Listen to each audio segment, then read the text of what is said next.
Divina, fala divino, Lores aqui, e essa é a parte 2 do dia em que eu perdi a minha consulta com cardiologista, mas eu ganhei unção e oração. Pois é, como eu estava falando no vídeo anterior, se você tá aqui no canal e ainda não segue, me segue aí, já curte, já compartilha, faz todas essas coisas, porque o que eu tô te entregando aqui é bênção. E se você não assistiu a parte 1, é melhor que você procure aqui na playlist, que você procure aqui no canal a parte 1, para você não ficar boiando, como eu digo lá no Instagram, não ficar perdida aí sem saber sobre o que é que eu estou falando. Eita, glória! Caiu o primeiro, tá caindo o segundo. É o ar-condicionado aqui que vai tirando a colagem e você vai ficando aqui comigo, porque eu não vou editar vídeo não, mas de jeito nenhum. Quantas vezes cair nós vamos levantar? Não tá escrito lá na Bíblia que o justo cai 7 vezes, mas ele em todas se levanta? Então nós vamos seguir caindo, não tô nem aí. Vamos entrar num túnel. Se ficar escuro, você vem pro escurinho do cinema comigo e tá tudo certo. Mas aí o que aconteceu, gente? Nesse momento onde eu estava lá no consultório do Dr. Samuel e ele estava lá auscultando meu coração, meu tórax, e ele perguntou: você é crente? E ele perguntou assim, na ousadia, na coragem mesmo, porque algo dentro dele, essa pista aqui que tá muito cheia de buraco, rodoanel, tá? A gente paga o rodoanel, paga pedágio pra ficar desse jeito. Ufa, crente também pode dar umas reclamadinhas, não vai pro inferno, tá tudo certo. E aí o que acontece? O doutor perguntou pra mim, né, você é crente? E eu falei, eu sou. Ele, então eu tô entendendo o porquê que eu deveria falar com você desde que você entrou no consultório, desde que eu li o seu nome, o porquê que o Senhor falou que eu precisava orar por você. Então eu não vou te consultar, eu vou orar, ou seja, eu vou orar primeiro por você. E aí ele começou. Eu fiquei com cabeça baixa, com as mãos assim como quem recebe, fechando os olhos, começando a chorar muito. Por quê? Porque eu também fui invadida por essa presença e porque, de fato, eu e meu marido temos orado muito por isso. Pelo quê? Por essa gravidez. Para que tudo ocorra como tem que ocorrer e a gente consiga ter os nossos filhos, que são herança, que são promessa de Deus. Quem me acompanha no Instagram já acompanha há bastante tempo todas essas tentativas. Não fizemos nenhuma tentativa de fertilização in vitro, só fizemos o ano passado a coleta dos óvulos e a geração dos embriões, mas já estávamos tentando de tudo quanto é jeito que você pode imaginar para podermos engravidar. Então já é algo que nós estamos orando muito, e eu tenho orado no sentido de já agradecer, já chamar a existência, já acreditar com certeza absoluta que os meus filhos no campo espiritual, no plano espiritual já existem e que realmente é só uma questão de tempo para eles serem manifestos. Com muita alegria, sempre com muita disposição, sempre orando, sempre profetizando, sempre colocando a mão no meu ventre, sempre abençoando e dizendo que o meu ventre é o ventre de Deus. Então, inclusive, isso tem a ver com a história lá dos 20 dias que eu tinha descoberto um câncer no útero e que esse câncer sumiu. Tem a ver com essas profetizações. Se você quiser saber mais, se você quiser que eu grave um vídeo só disso, me deixa sabendo que eu gravo, ok? E aí o que acontece? Ele começou a ir de um lado para o outro da sala, assim, sabe? E impondo as mãos e orando forte, falando. E aí ele começou no meio da oração, ele falando, como que é o nome da sua mãe? Aí eu, Marta, ele, tô entendendo. A gente precisa pedir perdão para Dona Marta. Eu, caracas, perdão para Dona Marta. Como que é o nome do seu pai? Benedito. Tá, e como que eram eles dois? Eu falei, o meu pai, ele teve algumas traições com a minha mãe, inclusive enquanto ela estava grávida de mim. Tá, é por isso, nós pedimos pedir perdão para sua mãe por isso. E aí ele começou a orar e começou a pedir perdão para minha mãe, pedir perdão por todos os abortos que ela sofreu, porque a minha mãe, antes de ficar grávida de mim, ela perdeu 3 bebês. Ela tinha um problema que se chamava bolsa rota, ou seja, perdia o líquido amniótico de dentro do útero e o bebê precisava, ele morria, né? E teve até uma das vezes que o meu irmãozinho, na verdade meu irmãozão, que é o irmão mais velho, ele chegou a ficar vivo durante 2 dias, mas não suportou porque ele era muito prematuro. E quando a minha mãe e meu pai decidiram ficar grávidos de novo de mim, ela teve que entrar em repouso absoluto. E aí realmente o útero da minha mãe era como se fosse um cemitério. Era um lugar que tinha mais morte do que vida. Então eu nasci nessa condição, espiritualmente eu nasci nessa condição. E, no entanto, que eu sou grandona, eu tenho 1,80 m de tanto remédio que minha mãe tomou durante a gestação. Então ele já começou a ver todas essas questões espirituais sem eu ter falado nada, absolutamente nada para ele. E ele começou a orar e começou a falar. E aí ele começou: Senhor, que toda a incapacidade do marido dela, como é o nome do seu marido, Bruno? Que todo o pensamento de incapacidade, todo o pensamento de burrice, todo o pensamento de que ele não seria capaz de fazer o próprio filho nela, Pai, que isso tudo caia por terra.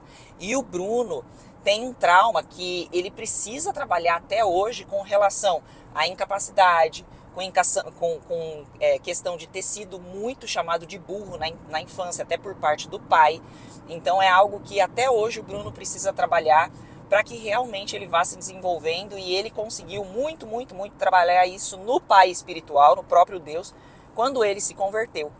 E ele começou, o Dr. Samuel começou a falar de todas essas coisas. E ele falava cada vez mais com ousadia.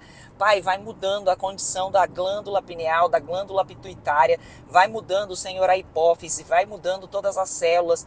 Vai, Senhor, restaurando todo o ventre dela. Falando de cada parte do meu corpo, de cada parte que faz parte do processo de fertilidade, do processo de renovação, vai renovando todo o sangue, sabe? Foi declarando com muito poder, com muita ousadia.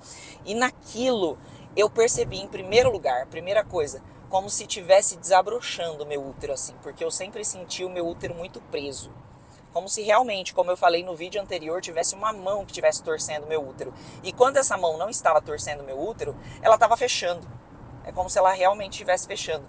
E eu senti esse movimento assim, ó. Um movimento de abertura. Deixa eu checar aqui o meu microfone, que tá aqui dentro, que vem um negócio... Ah, tá funcionando. Que vem um negócio assim, checa o microfone, porque vai ver que você gravou tudo isso e o microfone não funcionou. Eu gravaria tudo de novo, não tem problema nenhum.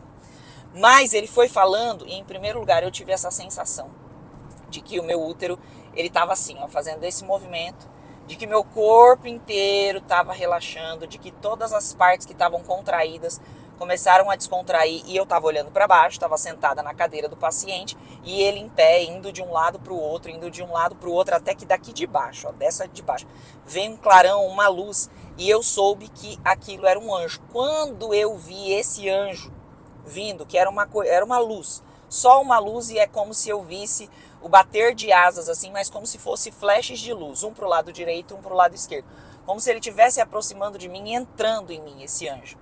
E na hora que eu visualizei isso, ele: Senhor, manda teus anjos aqui e tal. Eu falei: caracas, que forte isso. Mas isso não deveria nem ser como um sobrenatural de Deus. Porque se somos seres espirituais, então o sobrenatural deve ser algo natural. Inclusive tem um livro que eu li recentemente, inclusive coloquei meus mentorados para lerem, que é o livro A Metafísica do Cristianismo, que fala sobre essa questão do sobrenatural ter que ser natural para um verdadeiro cristão. E aí eu comecei, sabe, a receber e dizer: eu concordo, Deus, eu concordo, que alegria, que felicidade. E ali eu fui batizada em línguas, eu já falava em línguas, mas eu fui batizada em novas línguas dentro do consultório. E eu comecei a realmente ter um quebrantamento muito grande. E aí ao final, ele olhou assim pra mim, sabe, sentou na cadeira dele, ele tava muito cansado, sabe, ele tava assim vermelho, tava com as mãos suadas assim, ele falou: e agora? Eu preciso que você ore por mim. Eu preciso que você ore por mim, pela minha família, porque não é a primeira mulher que entra nesse consultório dizendo que quer ser mãe e que depois engravida. Grandes coisas o Senhor já fez e eu sou apenas um canal, mas todas as vezes que eu mexo nisso, algo acontece na minha família. E ali imediatamente eu não fiz uma oração: ah, Senhor, vai lá. Não, eu fiz um reconhecimento de que Cristo já era com ele, de que Cristo já era nele, que realmente é. Então Deus está mais perto do que o ar que nós respiramos, e Deus está mais perto do que os nossos braços e pernas. Então que mal poderia acontecer se o próprio Deus está vivendo a sua vida? Então foi isso que eu ministrei para ele, e ele realmente falou assim: nossa, era isso que eu precisava. Eu enviei por correio 2 livros para ele que já chegaram no dia seguinte. E ele estava orando, presta atenção, como é que Deus marca esses encontros com os seus filhos para que todas as orações sejam atendidas. E eu tenho algo para te falar, mas eu já te falo. Ele falou, era isso que eu estava pedindo, mais conhecimento e conhecimento do reino para poder ajudar ainda mais pessoas. Eu falei, pois então, fique com isso, que isso é a verdade. E aí então depois, ele pegou a papelada que ele precisava pegar. Ao invés de ele me dar um encaminhamento para o Dr. Altamiro, ele acabou pedindo todos os exames de novo que o Dr. Altamiro pediu. E aí, assim, eu estava tão já preenchida, eu estava tão alimentada no espírito, e ele também, que eu peguei aqueles exames de novo, saí do consultório e nem olhei. Eu fui olhar em casa, realmente, que o que ele me deu não foi o encaminhamento para o Dr. Altamiro. Tanto é que eu tive que pedir para fazer o retorno com ele, para poder pedir o que realmente eu fui pedir na consulta. Por isso que o tema desse vídeo é o dia que eu perdi a consulta. Porque para fins médicos, eu perdi a consulta. Aquele encaminhamento, aquela aprovação para a cirurgia que eu fui buscar, eu não levei. Mas eu recebi um outro tipo de medicação, que foi essa medicação espiritual tão poderosa. Só que ele me disse, vai acontecer uma limpeza.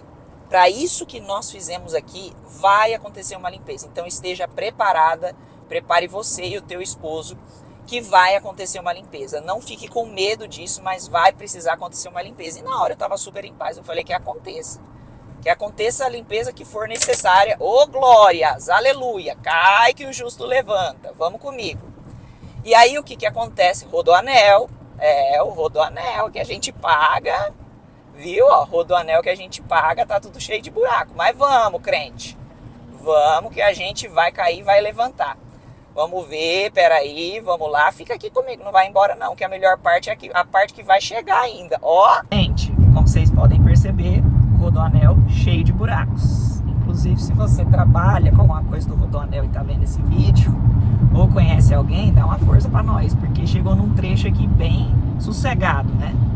E aí, Dr. Samuel falou pra mim, vocês vão ter uma limpeza, avisa seu marido e fica de olho você. Gente, tô aqui prestando atenção na direção, tá? Por isso que eu não tô olhando pra vocês. E aí, o que acontece? Logo que eu cheguei em casa, que eu falei pro meu esposo que tudo aquilo tinha acontecido, que ele ficou maravilhado, que ele falou, meu Deus do céu, isso é muito resposta de oração daquilo que a gente tem orado, o Senhor realmente está falando com a gente, o Senhor realmente está desenrolando as coisas, porque é justamente isso que a gente tem sentido, sabe? E a gente precisa perceber o tempo de Deus, porque não é no nosso tempo, é no tempo dele. E muitas vezes a gente sofre à toa, que a gente quer adiantar as coisas que não estão maduras no reino espiritual, que a gente precisa amadurecer aqui, para as coisas serem ligadas na terra e serem ligadas no céu também. E aí o que acontece? Logo depois que eu conversei isso com o Bruno, que eu cheguei em casa, que ele foi descansar no quarto, que eu fui resolver algumas coisas no escritório, a limpeza começou a ser feita. E foi forte.